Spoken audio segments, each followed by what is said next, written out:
Salam sejahtera buat oma opa, om tante, ibu bapak, dan saudara-saudaraku. Kita bertemu kembali dalam persekutuan doa malam ini.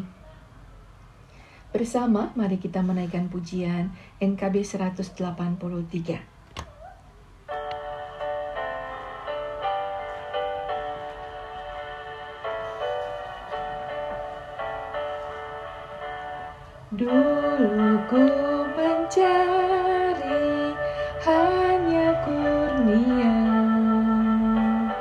kini ku beroleh yang memberikannya. Dulu perasaan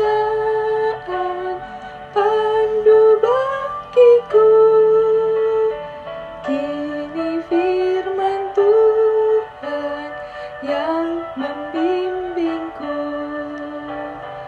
Aku puji Yesus tak kenal lelah, karena Dia sungguh Tuhanku adalah. Bapak, Ibu, dan saudara-saudara, tema persekutuan doa kita adalah murid yang berkomitmen. Bacaan diambil dari Injil Lukas pasal 14 ayat 27. Barang siapa tidak memikul salibnya dan mengikut aku, ia tidak dapat menjadi muridku. Oma opa, om tante, ibu bapak, dan saudara-saudaraku, ada dua perumpamaan yang berbeda, tapi dengan satu pesan yang sama. Perumpamaan pertama mengingatkan tentang pentingnya membuat anggaran biaya ketika hendak mendirikan sebuah bangunan atau menara.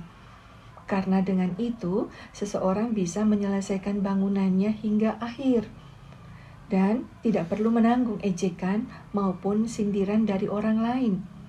Yang kedua, bicara tentang bagaimana seorang raja harus melakukan pertimbangan sebelum pergi berperang, sehingga dia tidak dipukul kalah karena pasukannya tidak memiliki kapasitas untuk melawan musuh. Saudara, kesimpulannya, dua perumpamaan ini sama-sama bicara tentang pentingnya perencanaan dan pertimbangan yang matang sebelum melakukan satu tindakan, sehingga risiko yang ditanggung di kemudian hari bisa jauh lebih kecil.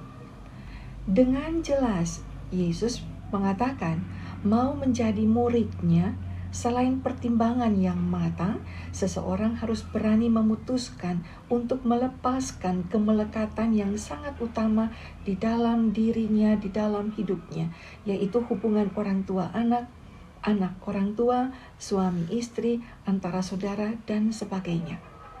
Mungkin ibu bapak akan bertanya, kenapa mengikut Kristus harus membutuhkan pertimbangan yang sedemikian rupa? Saudara-saudaraku, walaupun Tuhan menghendaki setiap orang menjadi percaya dan mengikut Dia, tetapi bukan berarti itu adalah perjalanan yang mudah. Tuhan tidak mau kita mengikut Dia karena kita ingin mendapatkan apa yang kita mau. Injil Lukas menekankan, Yesus tidak menjanjikan kemudahan. Dia mau kita mengikutnya karena kita sudah menimbang dengan matang, dengan sadar dan sengaja memikirkan risikonya, punya tujuan Tuhan di dalam setiap keputusan kita itu, dan berani memprioritaskan Tuhan. Hingga akhirnya kita mengambil keputusan yang bulat, utuh dalam mengikut Dia. Karena itu sejak awal Yesus mengingatkan, setiap orang yang mau mengikut aku, ia harus memikul salibnya. Saudara, Yesus menyampaikan hal ini sebab sebagai manusia, kita bisa kecewa saat hidup kita dipenuhi dengan penderitaan, banyak tantangan, ada cobaan, mengalami ejekan, dimusuhi, mengalami kehilangan, kerugian, dan ketidakadilan. Kita bisa kecewa karena Tuhan yang kita anggap berkuasa seakan tidak mampu membuat hidup kita jauh lebih baik. Saudara-saudaraku, jangan salah paham. Tuhan bisa melakukan hal-hal besar. Dia melakukan banyak mujizat, membangkitkan orang mati, menyembuhkan penyakit, menyelesaikan masalah-masalah kita. Tapi Tuhan akan melakukannya atas hidup kita ketika kita benar-benar mau menyangkal diri dan memikul salibnya. Dalam artian, kita mau menyerahkan seluruh hidup kita untuk memenuhi kehendaknya saja, sehingga kehendak pribadi kita tidak lagi penting. Inilah keputusan dan komitmen menjadi murid Kristus. Saudara-saudaraku, mari kita periksa diri. Adakah kita mengikut Yesus karena keputusan dan komitmen kita yang kuat padanya? Apakah hingga kini kita masih menjadi murid Yesus yang berkomitmen dalam percaya dan melayani Tuhan? Amin. Oma Opa, Bapak Ibu dan saudara-saudara, mari kita bersama menundukkan kepala, kita menaikkan doa syafaat kita.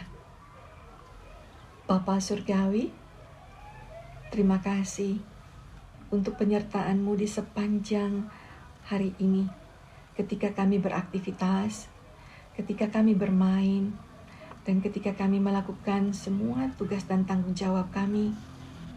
Tuhan, berkenanlah memberkati Bapak Presiden, Bapak Wakil Presiden, dan seluruh menteri, para penegak hukum.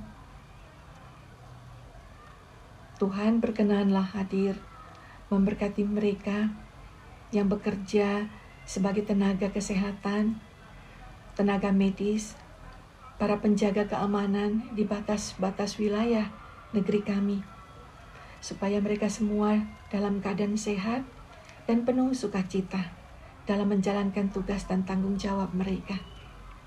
Tuhan, berkatilah organ Yayasan Dana Mulia, Yayasan Pendidikan Hidup Baru, Yayasan Pendidikan Kristen Yahya. Bapa, lengkapi dan sempurnakanlah semua yang telah kami kerjakan pada hari ini. Sebentar ketika kami beristirahat, kami minta Tuhan saja yang melindungi dan memberkati kami. Amin. Bapak Ibu, Oma Opa, Om Tante, demikianlah persekutuan doa malam ini. Tuhan memberkati kita semua. Amin.